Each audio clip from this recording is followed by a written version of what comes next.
नमस्कार, news 18 India पर आप सभी का स्वागत। नंबर 1 चैनल का नंबर 1 शो साजिश देख रहे हैं आप। मैं हूं आपके साथ मोनिका ठाकुर। साजिश में आज आपको दिखाएंगे गाजा की गलियों में चल रहे युद्ध की सबसे नई तस्वीरें। इजरायल के ग्राउंड ऑपरेशन को रोकने के लिए हमास ने अपना सीक्रेट हथियार चलाना शुरू कर दिया है। ये इतना सटीक है कि एक ही हमले में इजरायल के कई टैंक दम तोड़ चुके हैं।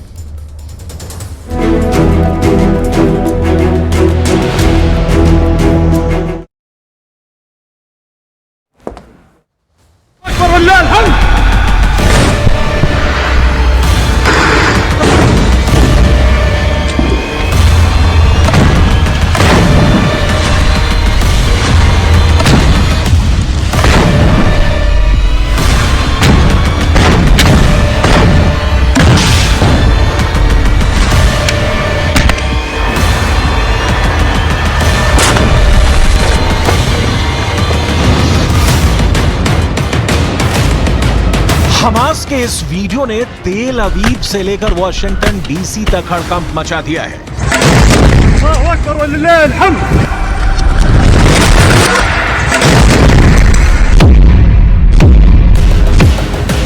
2 मिनट के वीडियो ने इजरायल को चौकन्ना कर दिया है। इसके हर एक सेकंड में इतनी आग है कि गाजा के युद्ध का सबसे खतरनाक चेहरा सामने आ गया है।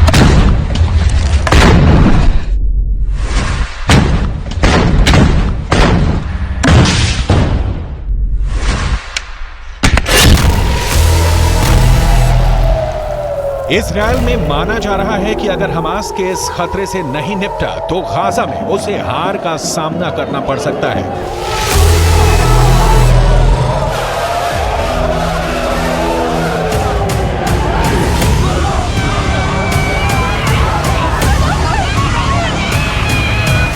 बहुत से हमले हो रहे हैं, बहुत से धमाके हो रहे हैं।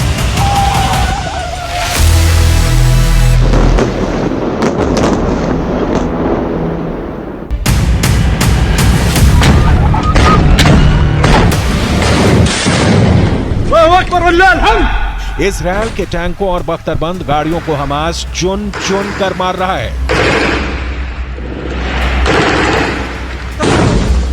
हमास ने क्या दिखाया, इजरायल ने क्या छुपाया, कौन गाजा में एक्सपोज हो गया? इसकी फायर पावर में दम है और किसने 24 घंटे के अंदर कौन सा बड़ा दावा किया है? 2 मिनट के अंगारों से भरे इस वीडियो में सब कुछ पैक है।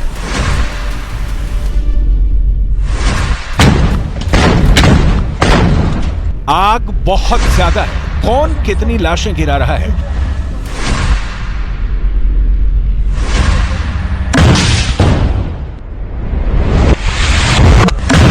आप जानकर चौंक जाएंगे। इस वीडियो को अब डिकोड करते हैं।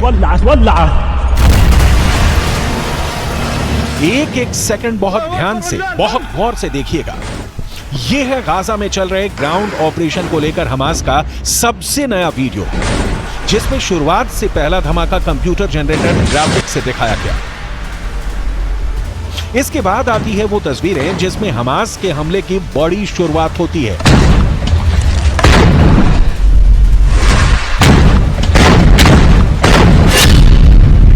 खंडर बन चुके गाजा की एक इमारत से दिखाई देता है इजरायल का मरकावा टैंक। हमास मोर्चा संभालता है और फिर छुप कर फायर करता है यासीन रॉकेट। रॉकेट फायर करते ही हमास का यह दस्ता दूसरे कोने पर भागते हुए पहुंचता है। एक टूटे हुए दरवाजे के बाहर रॉकेट ताना जाता है और फिर वहां खड़े इजरायल के एक टैंक पर यासीन एंटी टैंक रॉकेट दाग दिया जाता है। तीसरा हमला भी आड़ से किया जाता है। टारगेट पर इजरायल का टैंक है और हमला भी यासीन रॉकेट से किया जाता है। कुछ ही दिनों के अंदर हमास का यह रॉकेट पूरी दुनिया में चर्चा का मुद्दा बन गया है।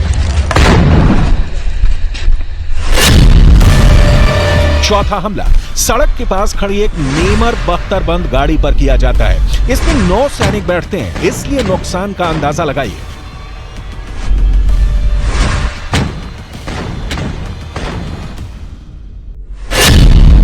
पांचवें हमले के लिए हमास का एंटी टैंक दस्ता फिर गली में आता है। इसके गली के एक मुहाने पर खड़े इजरायल के मरकाबा टैंक को यासीन रॉकेट से टारगेट किया जाता है।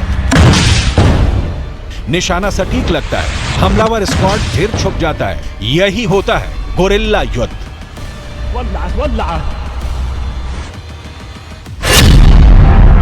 छठे हमले के लिए फिर यासीन रॉकेट से निशाना साधा जाता है। रोड की दूसरी तरफ एक मरकाबा टैंक खड़ा है और फिर धमाका एक दूसरे कैमरे से रिकॉर्ड किया जाता है। सातवां टैंक बहुत ही खतरनाक है। हमास का एंटी टैंक दस्ता फिर से नेमर बख्तरबंद गाड़ी से टारगेट करता है। दूसरी सिर्फ 20 से 25 मीटर। ऐसे हमले इजरायल को बहुत गहरे जख्म दे रहे हैं। हमास छुप कर हमला कर रहा है और इजरायल के पास इसे काउंटर करने के लिए गाजा में और गहरा जाने के अलावा कोई रास्ता नहीं। आठवां हमला एक बुलडोजर पर होता है। ये है इजरायल का बख्तरबंद बुलडोजर B9। हमास इस पर रॉकेट से वार नहीं करता, बल्कि इस पर पेट्रोल डालकर आग लगा देता है।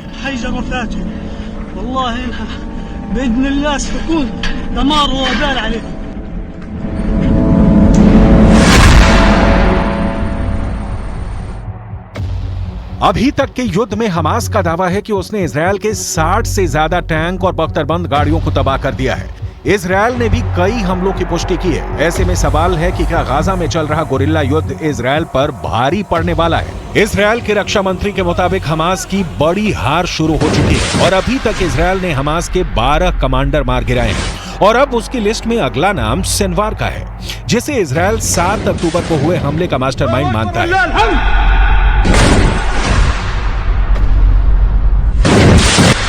המסגרות האלה הולכות ומתכרסמות, הולכות ומתפרקות כתוצאה מהפעולה הנחושה של לוחמי צה"ל. אני יכול לומר לכם ש12 מפקדי גדודים של ארגון הטרור חמאס כבר חוסלו והיד עוד נטויה. אנחנו נגיע לכולם, לשרשר את הפיקוד ולמחבלים שבשטח. लेकिन इजरायल के पास अभी तक अपनी कामयाबी दिखाने के नाम पर सिर्फ गाजा पर हवाई बमबारी के अलावा कुछ नहीं।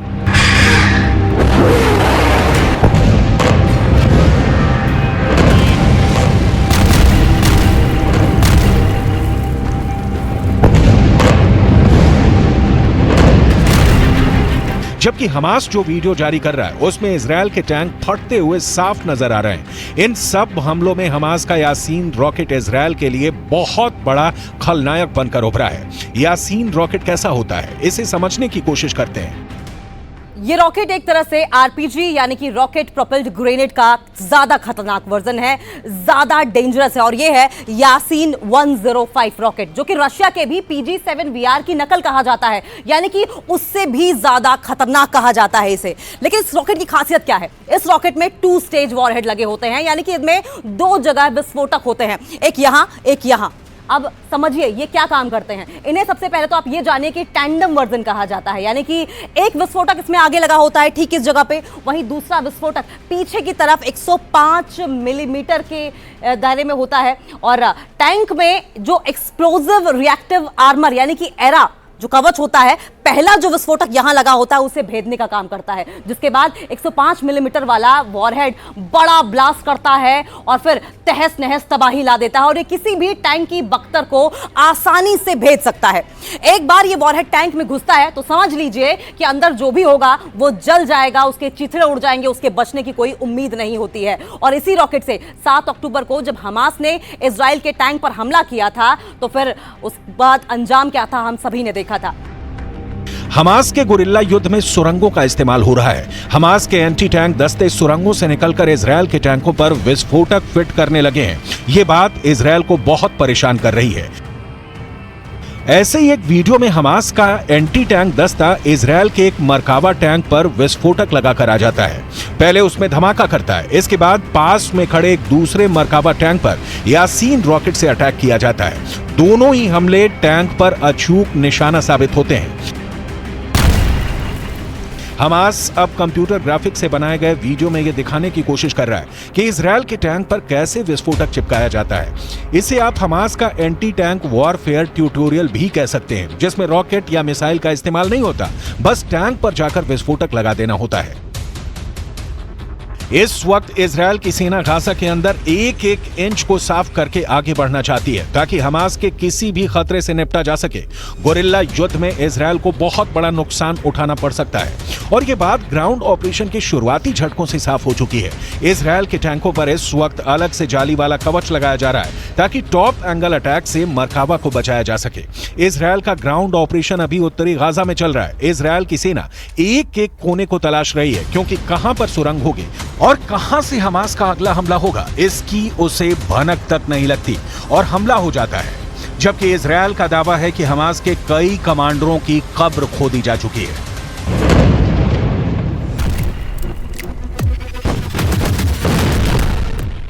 סופגים מכות קשות ואנחנו מפרקים גדוד אחרי גדוד.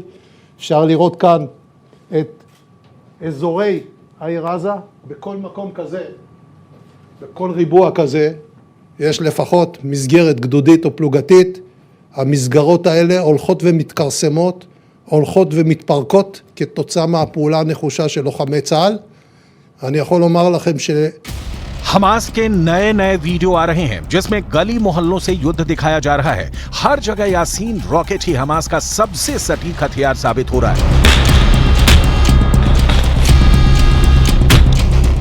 इस वीडियो में भी हमास के एंटी टैंक दस्ते अचानक सामने आते हैं और खंडहर बन चुकी इमारतों से इजरायली टारगेट पर यासीन रॉकेट दाग देते हैं।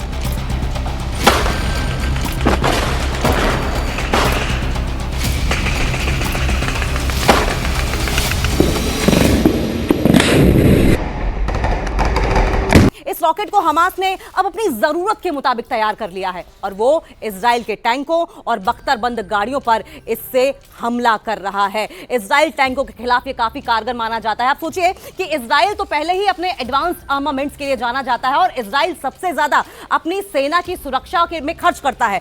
अब इजराइल के टैंक्स को भी अगर ये भेद पा रहा है, उसके कवच को भी अगर ये भेद पा रहा है, तो समझिए ये कितना ज्यादा डेंजरस है, इसकी मारक क्षमता कितनी ज्यादा है। दुनिया भर में ये किसी भी सेना या फिर मिलिशिया का सबसे खतरनाक हथियार माना जाता है क्योंकि ये किसी भी एंटी टैंक मिसाइल के मुकाबले सस्ता होता है लेकिन तबाही उतनी ही ज्यादा मचाता है। आप समझिए कि जेवलिन जैसी मिसाइलें जो कि करोड़ों के निर्माण के बाद बनती हैं, ये महज कुछ डॉलर्स में ही बनकर तैयार हो जाता है, यानी कि सस्ता भी है, टिकाऊ भी है और सबसे बड़ी बात खतरनाक यानी डेंजरस भी है। यासीन रॉकेट का नाम हमास को कायम करने वाले शेख अहमद यासीन पर रखा गया है। 2004 में इजरायल ने एक हमले में शेख अहमद यासीन को मार डाला था, लेकिन अब इस रॉकेट को अपना सबसे बड़ा हथियार बना चुके हमास ने एंटी टैंक दस्तों में इसकी सप्लाई तेज कर दी है।